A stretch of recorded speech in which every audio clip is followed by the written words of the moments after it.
मस्त कहानियाँ।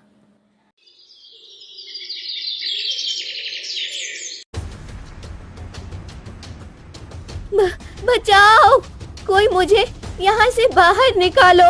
अरे ये आवाज कहाँ से आ रही है? मुझे बचाओ, मुझे यहाँ से बाहर निकालो। एक परी? अरे परी, तुम्हें यहाँ किसने कैद किया? उस दुष्ट तांत्रिक ने। वो तांत्रिक मुझसे विवाह करना चाहता है। मैंने उसे ना कहा, इसलिए उसने मुझे इस आईने में कैद कर लिया है।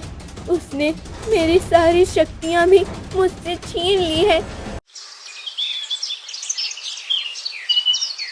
गोपाल के खेत में इस साल बहुत अच्छी फसल हुई थी। गोपाल का दोस्त सुगन उसकी फसल देखकर, अरे वाह गोपाल, इस बार तो बहुत अच्छी फसल हुई है। तुम्हें खूब फायदा होगा इस साल।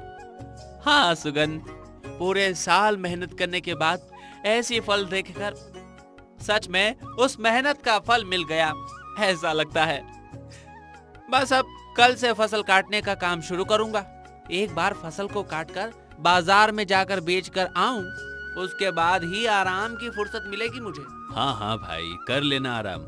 चलो मैं चलता हूँ। सुगन चला जाता है। अगले दिन गोपाल खेत में आता है और देखता है कि उसके खेत में बहुत सारे चूहे घुस आए थे और वो गोपाल की फसल खराब कर रहे थे। हे भगवान, ये क्या, इतने सारे चूहे! ये सब चूहे मिलकर मेरा पूरा खेत खा जाएंगे। मुझे कुछ करना होगा। गोपाल एक छड़ी लेकर चूहों को भगाने की कोशिश करने लगता है, लेकिन चूहे इतने ज्यादा होते हैं कि गोपाल उन सब को भगा नहीं पा रहा था। चूहों ने काफी फसल खराब कर दी थी। गोपाल हताश होकर पेड़ के नीचे बैठ गया। ये सब क्या हो गया? इस बार तो मेरी कितनी अच्छी फसल हुई थी। मैंने तो सोचा था कि इस बार अच्छे पैसे मिलेंगे तो घर की मरम्मत करा लूंगा, माँ की आंखों का इलाज भी कर सकूंगा।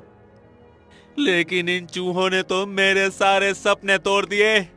कोई तो मेरी मदद करो। हे भगवान, अब मैं क्या करूं? हे भगवान! अरे गोपाल, क्या हुआ? देखो ये सब क्या हो गया दोस्त, कितने चूहे घुस गए हैं, मेरी फसल खराब कर दी। अरे अब क्या करें? इतने सारे चूहों को कैसे भगाएं? ये चूहे तो आग से ही भागेंगे। नहीं, अगर आग लगा दी तो पूरा खेत जल जाएगा। हे राम, अब मैं क्या करूं? गोपाल रोने लगा। तभी आसमान से जाने वाली एक परी गोपाल की आवाज सुन लेती है और अरे, ये इंसान रो क्यों रहा है? क्या होगा इसके दुख का कारण? तभी परी देखती है कि गोपाल की फसल चूहे खराब कर रहे हैं। परी समझ जाती है कि जरूर ये किसान होगा और चूहों की वजह से अपनी फसल खराब हुए देखकर रो रहा होगा। कितनी मेहनत से इस किसान ने अपने खेत में दिन रात काम करके इतनी अच्छी फसल उगाई थी। इन चूहों ने इस किसान का नुकसान कर दिया। मुझे कुछ करना चाहिए। फिर परी अपनी जादू से एक सांप को खेत में भेजती है। वो सांप एक एक करके सभी चूहों को खा लेता है। ये देख गोपाल, तेरा लाख लाख शुक्र है भगवान, ये सांप सही समय पर आ गया, नहीं तो आज ये चूहे मेरे पूरे खेत को खा जाते। अब बची हुई फसल को काट लेता हूँ। गोपाल फसल को काटकर बाजार में जाकर बेच आता है। उसे अच्छा मुनाफा होता है। कुछ दिनों बाद परी लोक में परी सज धर कर कहीं जाने की तैयारी कर रही थी। तब उसकी सहेली, तुम इतने तैयार होकर कहाँ जा रही हो? पृथ्वी पर। अभी अचानक पृथ्वी पर क्यों? कुछ दिन पहले मैंने एक किसान के खेत में काम करते हुए देखा था। उस बेचारे ने कितनी मेहनत से उसके खेत में फसल उगाई थी। चूहे उसकी फसल को खराब कर रहे थे। तब मैंने जादू से एक सांप को उसके खेत में भेज दिया था। मैं अब देखने जा रही हूँ कि उसे और कोई परेशानी तो नहीं है। एक किसान की इतनी चिंता, कहीं तुम्हें उससे प्रेम तो नहीं हो गया है? अब नहीं, ऐसी कोई बात नहीं है। परी गोपाल के खेत को देखने पृथ्वी पर आती है। तभी उसकी सुंदरता को देखकर एक दुष्ट तांत्रिक के मन में विचार आता है। अरे वाह, कितनी सुंदर परी है। एक तो इतनी सुंदर और ऊपर से एक परी। अगर मैंने इस परी के साथ विवाह कर लिया तो इसके परिलोक का मैं स्वामी बन जाऊंगा। फिर उसके जादू शक्तियों की मदद से एक एक करके सभी लोगों पर अपनी सत्ता प्रस्थापित करूंगा। ऐसा दुष्ट विचार करके तांत्रिक परी को पकड़ लेता है और उसे एक वन में लेकर आता है। छोड़ो, छोड़ो मुझे दुष्ट तांत्रिक। नहीं, मैं तुम्हें ऐसे नहीं छोड़ सकता। मैं तो तुम्हारे साथ विवाह करूंगा और तुम्हें अपनी पत्नी बनाऊंगा। ऐसे स्वप्न मत देख तांत्रिक, जो कभी पूरे नहीं हो सकते। मैं कभी भी तुमसे विवाह नहीं करूंगी। मैं अभी अपनी जादू से तुम्हें एक कौवे में बदल दूंगी। ऐसा कहकर परी जादू करने के लिए अपनी छड़ी हवा में घुमाने लगती है। तभी तांत्रिक अपनी तंत्र मंत्र की विद्या से परी की छड़ी छीन लेता है। तांत्रिक उस छड़ी की जादू को एक माला में कैद करता है और उस माला को अपने गले में पहन लेता है। तुमने मेरी शक्ति को कैद कर लिया। ये तुमने ठीक नहीं किया तांत्रिक। तुम कुछ भी कर लो, मैं तुमसे विवाह नहीं करूंगी। विवाह तो तुम्हें मुझसे ही करना होगा। तांत्रिक अपनी विद्या से परी को एक मायावी आईने में कैद करता है और अब तुम इस आईने में कैद हो गई हो। कोई भी तुम्हें यहाँ से मुक्त नहीं कर सकता। अगर किसी ने इस आईने को तोड़ दिया तो उसी समय तुम्हारे भी टुकड़े हो जाएंगे। अब तुम यहाँ मेरी प्रतीक्षा करो, मैं विवाह की सज्जता करके आता हूँ। उस समय गोपाल जंगल से गुजर रहा था। तभी उसे एक आवाज सुनाई दी। बचाओ, कोई मुझे यहाँ से बाहर निकालो। अरे ये आवाज कहाँ से आ रही है? गोपाल इधर उधर ढूंढने लगता है। वो थोड़ा आगे चलकर देखता है कि एक आईने में एक परी को कैद करके रखा है। गोपाल उस आईने के पास आता है। मुझे बचाओ, मुझे यहाँ से बाहर निकालो। एक परी? अरे परी, तुम्हें यह किसने कैद किया? उस दुष्ट तांत्रिक ने। वो तांत्रिक मुझसे विवाह करना चाहता है। मैंने उसे ना कहा, इसलिए उसने मुझे इस आईने में कैद कर लिया है। उसने मेरी सारी शक्तियाँ भी मुझसे छीन ली है। तुम कुछ करो और मुझे यहाँ से बाहर निकालो। ठीक है, मैं अभी इस आईने को तोड़ देता हूँ। नहीं, अगर तुमने इस आईने को तोड़ दिया तो इसके साथ मेरे भी टुकड़े हो जाएंगे। ये एक मायावी आईना है। अच्छा, तो फिर तुम्हें बाहर निकालने का और कौन सा रास्ता है? वो तो मैं नहीं जानती, तुम बस मेरी मदद करो। अब मैं तो एक सामान्य किसान हूँ, मैं तुम्हारी मदद कैसे करूँ? गोपाल, उस दिन तुम्हारे खेत में बहुत सारे चूहे आए थे और तुम्हारी फसल खराब कर रहे थे ना? हाँ, लेकिन ये तुम्हें कैसे पता?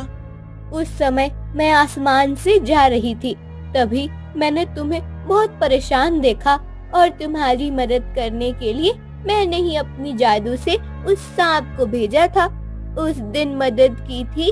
क्या आज तुम उस दुष्ट तांत्रिक से मुझे बचाने में मेरी मदद नहीं कर सकते?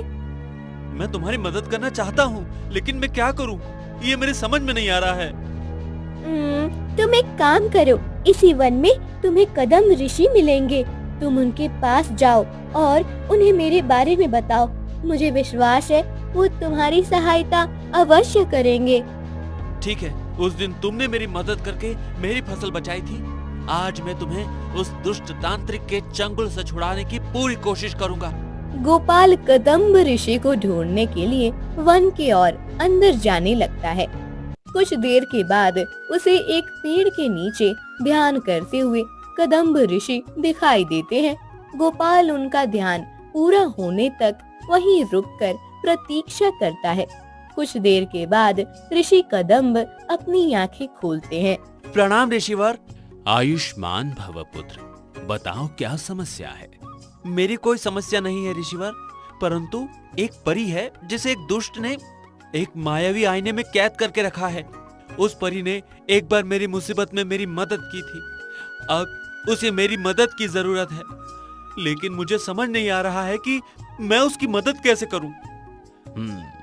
तो अंततः उस दुष्ट तांत्रिक ने अपने दुष्कर्म कर ही लिया। वो तांत्रिक परी से विवाह करके उसके परिलोक पर अपना अधिकार करना चाहता है। उसने परी की शक्तियों को भी परी से छीन लिया होगा। हाँ ऋषिवर, परी ने मुझे बताया कि तांत्रिक ने उसकी शक्तियां छीनकर उसे एक आईने में कैद कर दिया है। परी उस दुष्ट तांत्रिक से विवाह नहीं करना चाहती है। हाँ, वो परी परिलोक की रानी है, बहुत कोमल हृदय की है, हमेशा सबकी सहायता करती है, और वो तांत्रिक अधर्मी और लालची है। वो अपनी तंत्र मंत्र की विद्या से सभी लोगों पर अपनी सत्ता स्थापित करना चाहता है। परिलोक बाकी लोगों से शक्ति में कम है, इसलिए उसने अपना पहला साधन उसे ही बनाया है। एक बार वो परी रानी से विवाह कर लेगा तो उसके पश्चात सभी परियों की शक्तियां उसे मिल जाएगी, उसकी शक्ति में वृद्धि हो जाएगी और वो दूसरे लोगों पर आक्रमण करने के लिए सज्ज हो जाएगा। ऋषिवर, तो अब आप तांत्रिक को हम कैसे रोक सकते हैं? अगर उसने परी से विवाह कर लिया तो बहुत बड़ा अनर्थ हो जाएगा। हाँ, और इस अनर्थ को टालने में तुम ही सहायक बन सकते हो। परी को केवल तुम ही बचा सकते हो। उस तांत्रिक ने परी की शक्तियों को एक माला में बांध कर रखा है। उस माला को तांत्रिक ने अपने गले में पहना हुआ है। तुम उस माला को तांत्रिक के गले से निकालकर तोड़ देना। जब वो माला टूट जाएगी तब परी की शक्तियां उसे वापस मिल जाएगी और परी उस आईने से बाहर आ जाएगी।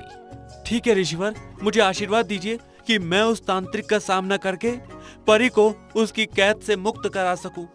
केवल परी को उसकी कैद से मुक्त करना ही पर्याप्त नहीं है पुत्र। तुम्हें उस तांत्रिक को किसी भी प्रकार से परी से विवाह करने से भी रोकना होगा। यदि एक बार उसने परी रानी की मांग में सिंदूर भर दिया तो फिर परी रानी की शक्तियां फिर से प्राप्त करना उसके लिए मुश्किल नहीं होगा। मैं पूरी कोशिश करूंगा ऋषिवर। गोपाल उसी जगह पर आता है जहां तांत्रिक ने परी को आईने में कैद कर दिया था। परी रानी, चिंता मत करो, ऋषिवर ने मुझे तुम्हारी रक्षा का मार्ग बताया है। इस दुष्ट तांत्रिक से मैं तुम्हें बचा कर रहूंगा। तभी तांत्रिक वहां आकर क्या कहा तुमने? तुम बचाओगे इस परी को? हाँ दुष्ट तांत्रिक, तुमने इस परी को जबरदस्ती अपनी मायावी विद्या से बांध रखा है। मैं तुम्हें चेतावनी देता हूँ, परी को छोड़ दो, नहीं तो अच्छा नहीं होगा। तुम मुझे चेतावनी दे रहे हो? क्या है तुम्हारे पास ऐसा जो तुम मुझे चेतावनी दे रहे हो? ना तुम्हारे पास कोई विशेष विद्या है, ना काला जादू, ना इस परी की तरह कोई जादू। सामान्य मनुष्य हो, मेरे सामने खड़े होने की भी योग्यता नहीं है तुम्हारी। किसी की सहायता करने के लिए किसी विशेष विद्या की नहीं, शुद्ध मन की जरूरत होती है। मैं सच्चे मन से परी की सहायता करना चाहता हूँ और तुम मुझे नहीं रोक सकते। गोपाल तांत्रिक को अपनी बातों में उलझाए रखता है और बातों बातों में ही उसके गले से वो माला छीन लेता है। तुमने मुझे उलझाकर मेरी माला छीन ली। तुमने ये उचित नहीं किया। अब तुम्हारे साथ जो होगा उसके लिए केवल तुम उत्तरदायी हो गए। तांत्रिक गुस्से से गोपाल के पास आने लगता है। तभी गोपाल उस माला को तोड़ देता है। माला के टूटते ही परी की कैद की गई शक्तियाँ मुक्त हो जाती हैं और परी के पास आकर परी में विलीन हो जाती हैं। परी मायावी आईने से बाहर आती है। तुमने मेरी शक्तियाँ छीन ली, मेरे सपने तोड़ दिए। लेकिन तुम्हें क्या लगता है कि सिर्फ वो माला तोड़ने से तुमने परी को बचा लिया है? नहीं, तुम गलत हो। मैं परी से विवाह करके उसकी सभी शक्तियां फिर से प्राप्त कर लूंगा। ऐसा कहकर तांत्रिक एक बड़ी थाली लेकर परी के पास जाने लगता है। वो परी का हाथ पकड़कर एक गुफा में लेकर जाता है। छोड़ दो मुझे, मैं तुम जैसे पाखंडी से विवाह नहीं करना चाहती। मैं कभी भी तुम्हें मेरे परिलोक का स्वामी नहीं बनने दूंगी। कौन रोकेगा मुझे? आज किसी भी स्थिति में मैं तुमसे विवाह कर लूंगा। ये देखो, इस थाली में एक विशेष प्रकार का सिंदूर है। एक बार ये सिंदूर तुम्हारे मांग में सज गया तो फिर आने वाले 7 जन्मों तक तुम्हें मुझसे कोई अलग नहीं कर सकता। एक बार हमारा विवाह हो जाएगा तो बस, फिर तुम्हारे परिलोक के साथ मैं अन्य लोगों का भी स्वामी बन जाऊंगा। तभी गोपाल और ऋषि भी वहाँ आते हैं। पुत्र गोपाल, यदि इस दुष्ट ने परी की मांग में सिंदूर भर दिया तो इसके बाद कोई कुछ नहीं कर पाएगा और तांत्रिक सदा के लिए परिलोक का स्वामी बन जाएगा। तो ऋषिवर कैसे रोकूं इसे? एक ही मार्ग है। उस तांत्रिक से पहले तुम परी रानी की मांग में सिंदूर भर दो। एक बार परी रानी की मांग में तुम्हारे नाम का सिंदूर सज जाएगा तो उसके बाद तांत्रिक कुछ नहीं कर पाएगा। परंतु ऋषिवर, वो परी रानी है और मैं एक सामान्य किसान। एक परी और किसान की शादी कैसे हो सकती है? यदि तुम दोनों की नियति है पुत्र, नियति के मन में क्या छुपा होता है ये हम नहीं जान सकते। मेरे विचार से अभी तुम्हारे पास दूसरा अन्य कोई मार्ग नहीं है। इधर तांत्रिक सिंदूर लेकर परी के पास जा रहा था। नहीं, मुझे तुमसे विवाह नहीं करना है दुष्ट तांत्रिक, मुझे जाने दो। अपने बुरे सपने को पूर्ण करने के लिए बलपूर्वक मुझसे विवाह मत करो।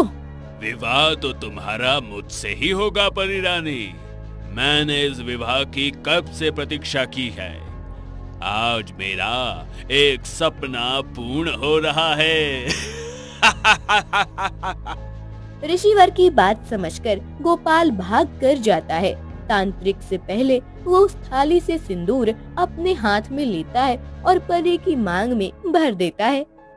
नहीं नहीं, ये तुमने क्या किया? तुमने इस दिव्य सिंदूर को अपने हाथों से परी की मांग में भर दिया। इस दिव्य सिंदूर की मदद से अब तुम अगले 7 जन्मों के लिए इसके पति बन जाओगे। कोई बात नहीं तांत्रिक, तुम जैसे दुष्ट तांत्रिक से विवाह करने से अच्छा तो ये है कि मैं एक सामान्य किसान से विवाह कर लूं। कम से कम ये किसान तुम जैसे किसी लोक का स्वामी तो नहीं बनना चाहता है। ऋषिवर, क्या सच में मेरा विवाह परी रानी से हो गया है? हाँ गोपाल, तुमने परी की मांग में सिंदूर भर दी है, इसलिए अब ये अगले 7 जन्मों तक तुम्हारी पत्नी बन गई है। परंतु ऋषिवर, मैं तो एक सामान्य इंसान हूँ, हम दोनों का मेल कैसे होगा? तुम चिंता मत करो गोपाल, मैं तुम्हारे साथ रहने के लिए अपनी सभी जादुई शक्तियों का त्याग कर देती हूँ। मैं भी तुम्हारी तरह एक सामान्य इंसान बनकर तुम्हारे साथ रहूंगी। तुम दोनों का विवाह तो हो गया, परंतु अभी एक कार्य शेष है। इस तांत्रिक से इसकी सभी तंत्र मंत्र की विद्या निकालकर उसका नाश करना होगा, नहीं तो ये किसी और की विद्या को आधार बनाकर फिर से कोई दुष्टता करने की चेष्टा करेगा। मैं अभी अपनी तपस्या की शक्ति से इसकी विद्या का नाश करता हूँ। फिर ऋषि अपनी आंखें बंद करके कुछ मंत्र बोलते हैं और उन मंत्रों को तांत्रिक पर फूंकते हैं। उनके ऐसे करते ही एक काली रोशनी तांत्रिक के शरीर में आ जाती है और वो लुप्त हो जाता है। उसके बाद तांत्रिक पागलों की तरह उस वन में भटकने लगता है। परी भी अपनी शक्तियाँ त्याग देती है और गोपाल के साथ उसके घर चली जाती है। दोनों खुशी खुशी अपना जीवन जीने लगते हैं। मस्त कहानियाँ। क्या हुआ पुत्री? तुम रो क्यों रही हो? माँ, मैं अभी बाहर गई थी, तब गांव वालों ने मेरा बहुत उपहास किया। उन्होंने मुझे कहा कि तुम्हारा स्थान यहाँ नहीं है, तुम्हें तो वन में रहना चाहिए।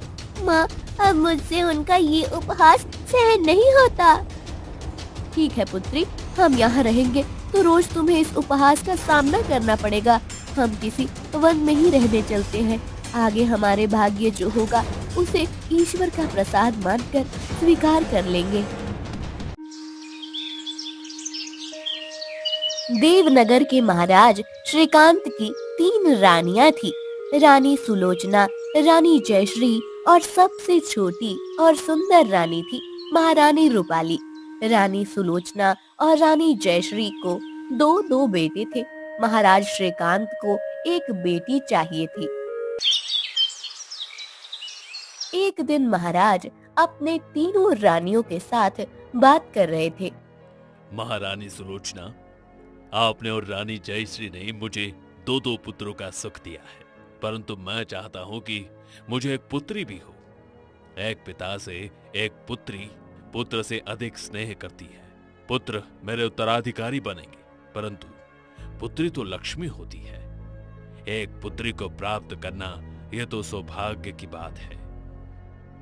आपकी बात उचित है महाराज, परंतु मैं और रानी जयश्री दोनों अभी हमारे पुत्रों का पालन पोषण करने में व्यस्त हो गई है। हमारे 4 पुत्र अभी छोटे हैं। साथ ही दोनों को जन्म देने के बाद हम दोनों का शरीर भी अब थोड़ा कमजोर हो गया है। इस स्थिति में हम दोनों पुत्री को जन्म देने में अभी असमर्थ हैं। रानी सुलोचना उचित कह रही है महाराज। इस समय तो आप हमसे पुत्र की अपेक्षा ना करें। रानी रूपाली तो अभी आयु में हमसे छोटी है और उनकी अभी तक कोई संतान भी नहीं है।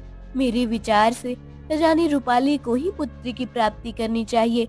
उनके जैसी सुंदर पुत्री यदि हमारे राज्य की राजकुमारी बनेगी तो कितना अच्छा होगा, क्यों रानी रूपाली? नहीं, मुझे अभी बच्चे का जन्म नहीं देना है।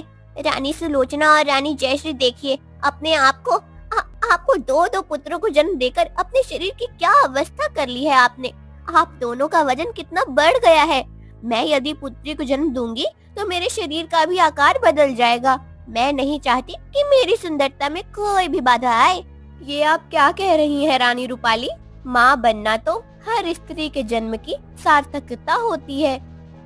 हाँ, संतान की प्राप्ति करना तो हम स्त्रियों का परम कर्तव्य है और अधिकार भी। ये अधिकार इस ब्रह्मांड ने हमें दिया है, तो हम इसका लाभ क्यों नहीं उठाएं?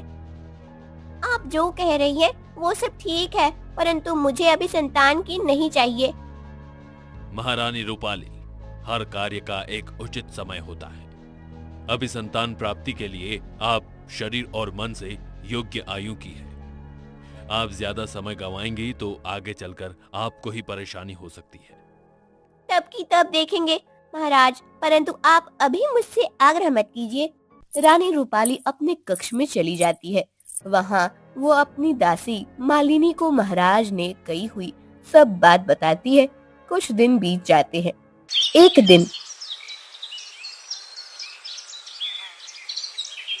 महारानी रूपाली, मैं युद्ध करके आया हूँ और बहुत थक गया हूँ। मैं चाहता हूँ कि कुछ दिन आप और मैं वन विहार के लिए चले जाएं। कुछ दिन वन में एक साथ कुदरत के मध्य रहेंगे तो अच्छा होगा। महारानी सुलोचना और महारानी जयश्री तो हमारे पुत्रों के कारण से नहीं आ सकती। इस समय वन में ठंड बहुत होगी और 4 राजपुत्र अभी छोटे हैं, इसलिए उन्होंने आने से ना कहा है। तो क्या आप मेरे साथ चलने के लिए तैयार हैं? अवश्य महाराज, कितने दिनों से मैं भी कहीं गई नहीं हूँ। इसी बहाने में मेरा भी घूमना हो जाएगा। अब मैं अपनी दासी मालिनी को हमारे प्रवास की तैयारी करने के लिए कहती हूँ। फिर महारानी रूपाली मालिनी से कहकर प्रवास का आयोजन करती है। महाराज अपने कुछ अधिकारी और रूपाली अपने सेवक और दासी मालिनी को साथ लेती हैं। महाराज और महारानी अपने रथ में वन की ओर प्रस्थान करते हैं। एक दिन महारानी रूपाली, ये फल खाकर देखिए, ये फल इस वन में उगने वाला सबसे मीठा फल है। अच्छा, अरे वो मैंने तो ऐसा फल पहले कभी नहीं देखा है। इसका स्वाद भी आपको अवश्य पसंद आएगा महारानी। जी महाराज, मैं कुछ समय के बाद इसे खाती हूँ। ठीक है, मैं शिकार के लिए जाता हूँ, तब तक आप यहीं रहिए। महाराज श्रीकांत शिकार के लिए चले जाते हैं। कुछ देर के बाद रानी रूपाली वो फल खाने के लिए लेती है। तभी, रुकिए रानी रूपाली, वो फल मत खाइए। क्यों, क्या हुआ? रानी रूपाली, महाराज ने आपके साथ छल किया है। वो फल एक महर्षि द्वारा अभिमंत्रित किया हुआ है। क्या, अभिमंत्रित फल? हाँ महारानी, कुछ समय पहले महाराज उस महर्षि से मिले थे और उन्होंने ही ये फल महाराज को दिया है। इस फल को खाने के बाद आप गर्भवती हो जाएंगी और एक पुत्री को जन्म देंगी। क्या महाराज ने इतना बड़ा छल किया मेरे साथ?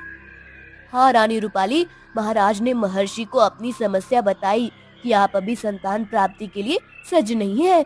तब महर्षि ने उन्हें ये फल दिया था। महर्षि का कुप्रसाद कभी विफल नहीं जाता रानी, इस बात का स्मरण रखिए। तुम बहुत उचित समय पर आई हो मालिनी। यदि तुम्हें एक क्षण भी विलंब हो जाता तो अनर्थ हो जाता। मैं फल नहीं खा सकती। रानी रूपाली वो फल फेंक देती है। कुछ वक्त के बाद महाराज श्रीकांत और रानी रूपाली अपने सेवक और दासियों के साथ अपने राजमहल लौट जाते हैं। रूपाली के फेंका हुआ वो फल एक हिरनी खा लेती है। इधर राजमहल लौटने के कुछ दिनों के बाद महाराज को लगने लगता है कि अब महारानी रूपाली गर्भवती हो जाएंगी। वन में जिस हिरनी ने वो फल खाया था वो गर्भवती हो जाती है। रानी जी, महाराज ने आपको वो फल देकर 1 माह हो चुका है। महाराज अब विचार कर रहे होंगे कि निश्चिंत गर्भवती हो जाएगी। हाँ, मैंने इस बात के विषय में सोचा ही नहीं था। आपको शीघ्र ही कुछ सोचना होगा। जब महाराज आपको पूछेंगे तब आप क्या उत्तर देंगी? ऋषियों का आशीष कभी विफल नहीं होता, ये महाराज अच्छे तरीके से जानते हैं। मैं यदि उन्हें कहूँगी कि मैं गर्भवती नहीं हुई तो उन्हें कदापि विश्वास नहीं होगा। एक उपाय है, आप महाराज को कह दीजिए कि आप गर्भवती हैं। कुछ महीने के बाद आप पेट पर कुछ बांधकर आपका पेट बढ़ने का आभास कीजिए। रूपाली को मालिनी की बात सही लगती है। वो अपने गर्भवती होने की झूठी खबर फैला देती है। पूरे राजमहल में खुशी की लहर दौड़ जाती है। कुछ महीने बीत जाते हैं। रूपाली पेट पर कपड़े बांधकर पेट बढ़ने का दिखावा करने लगती है। इधर हिरनी का भी पेट बढ़ने लगता है। 7 महीने हो जाते हैं और रूपाली अपने पेट में दर्द होने का नाटक करने लगती है। महाराज श्रीकांत वैद्य जी के पास आते हैं। तब, अब वैद्य जी के आने का कोई लाभ नहीं है महाराज, अनर्थ हो गया है। ऐसा क्या हुआ दासी? महाराज, महारानी ने अपने संतान को खो दिया है। अब उनके गर्भ में कुछ भी नहीं है। ये सुनकर महाराज श्रीकांत को बहुत दुख होता है। रूपाली भी रोने का नाटक करने लगती है। वैद्य जी रूपाली की जांच करते हैं। तब वो भी यही कहते हैं कि उनके पेट में बच्चा नहीं है। सब दुख में डूब जाते हैं। अगले दिन राजमहल के बाहर वो हिरनी आकर एक अनोखी बच्ची को जन्म देती है। उस बच्ची का आधा शरीर मनुष्य का होता है और आधा हिरनी का। उस बच्ची को जन्म देकर हिरनी वन में भाग जाती है।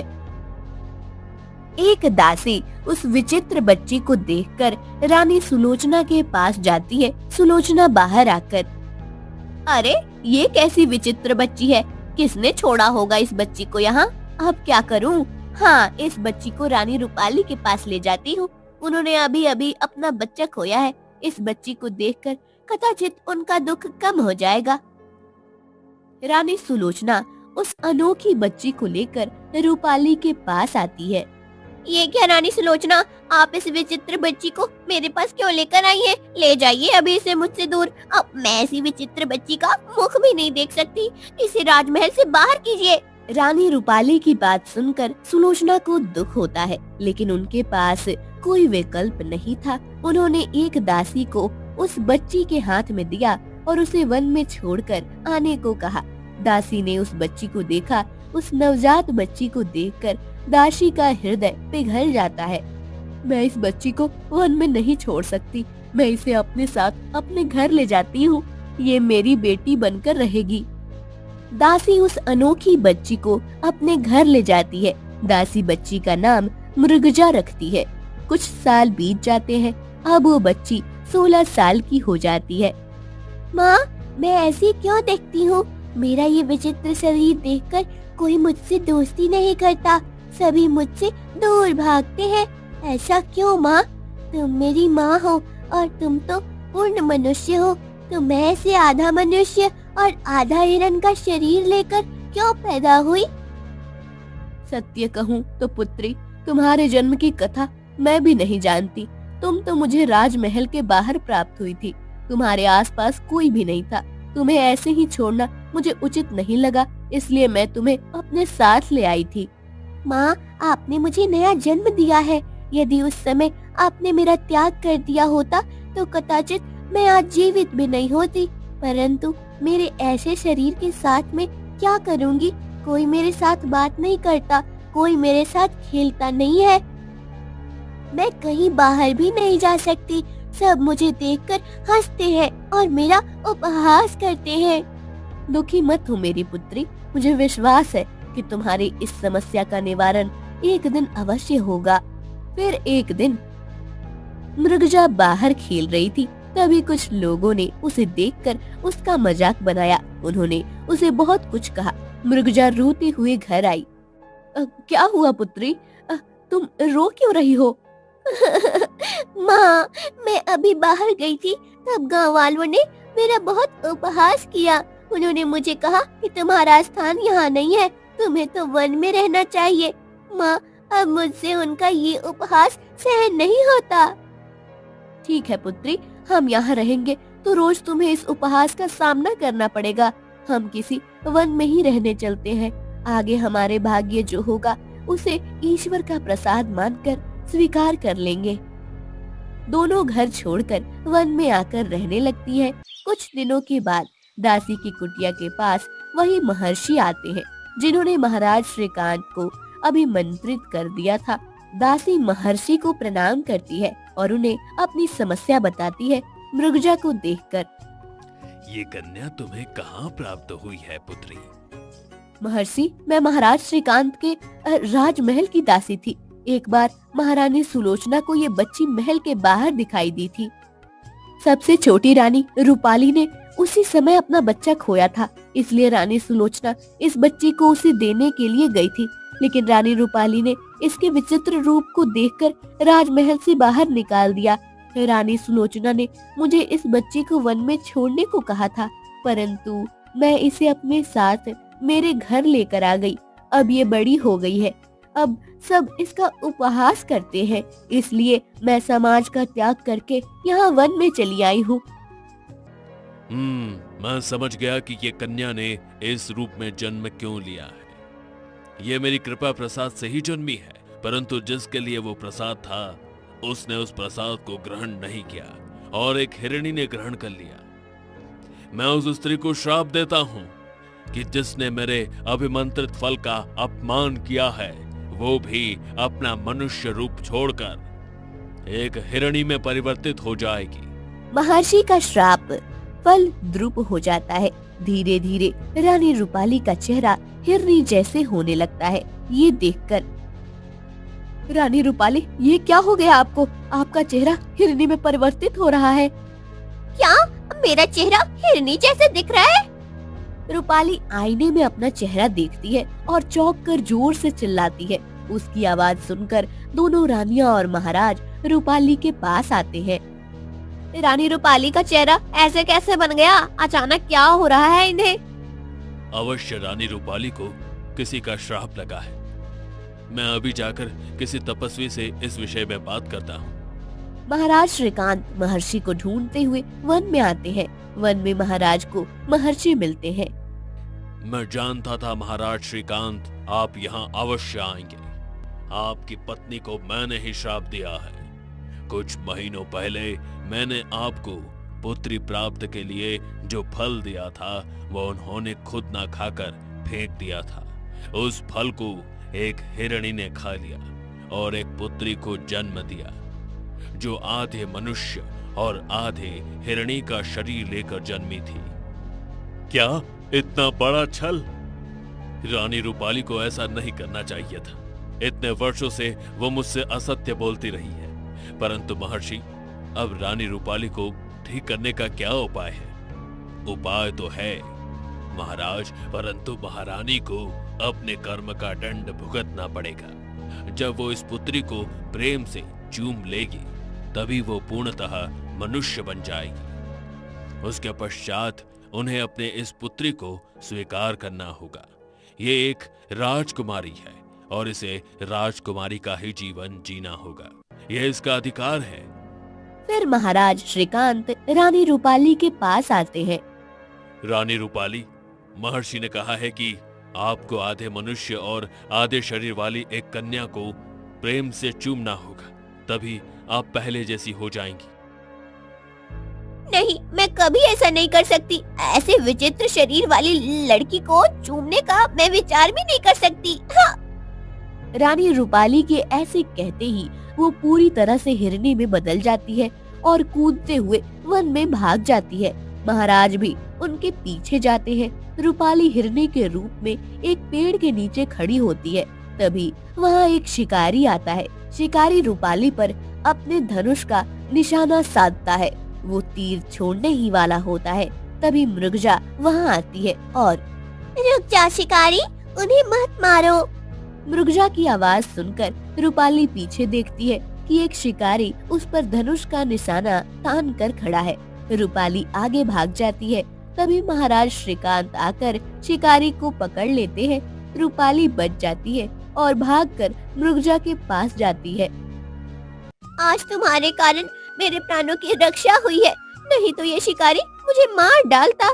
ऐसा कहकर रूपाली प्रेम से मृगजा को चूम लेती है। उसी क्षण रूपाली हिरनी का रूप छोड़कर फिर से सुंदर रानी में बदल जाती है।